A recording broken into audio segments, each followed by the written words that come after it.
चाहता हूँ। नहीं बेटा, तुमने पसंद कर ली तो हमने पसंद कर ली। उसके पापा ने कहा उसके मम्मी पापा बात कर ले, फिर इस रिश्ते को आगे बढ़ाएंगे।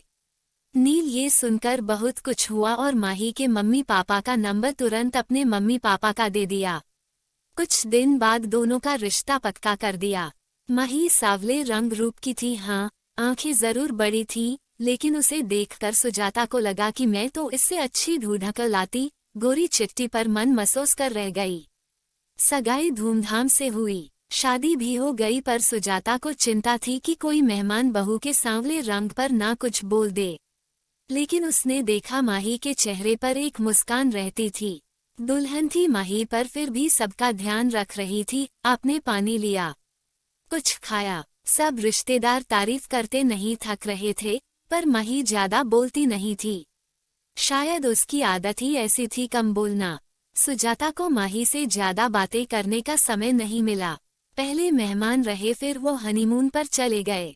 वहां से लौटे तो दोनों की छुट्टियां खत्म हो गई थी और दोनों दिल्ली लौट गए। नील ने 2 कमरों का एक मकान किराए पर लिया हुआ था। माही और वह दोनों साथ ही निकलते थे। दोनों की कंपनी पास पास थी। फोन पर थोड़ी बहुत बात हो जाती थी, क्योंकि सुजाता को हमेशा राघव से माही की ही बात करनी होती थी। वो हमेशा कहती माही शायद हमें पसंद नहीं करती। सुजाता को शिकायत होती थी कि वो दोनों घर नहीं आते।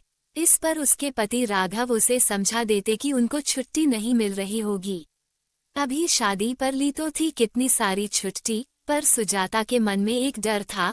बिना जान पहचान शादी हुई है। माही के कम बोलने की आदत की वजह से सुजाता और माही शादी होने के बावजूद भी एक दूसरे को ज्यादा करीब से नहीं जान पाए थे। एक दिन नील ने फोन किया और कहा, आप और पापा कुछ दिन के लिए आ जाओ। हम दोनों को छुट्टी नहीं मिल रही है, लेकिन आप लोग यहाँ आ जाइए, साथ मिलकर रहेंगे। सुजाता ने बहुत आनकानी करते हुए मना किया, नहीं, अभी नहीं, फिर कभी।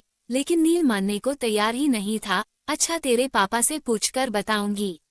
राघव के हाँ कहने पर सुजाता की खुशी बढ़ गई और उसने एक लिस्ट तैयार कर ली कि क्या क्या राघव के साथ वह बाजार से जाकर नील की पसंद का लेगी।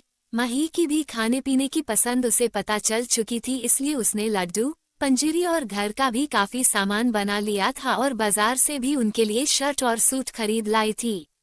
आखिर पहली बार बेटे और बहू के पास रहने जा रही थी। राघव और सुजाता टैक्सी करके दिल्ली पहुंच गए। सुजाता सोचने लगी माही ऑफिस होगी, छुट्टी तो ली नहीं होगी, दरवाजे पर ताला नहीं था। सुजाता को अच्छा महसूस हुआ।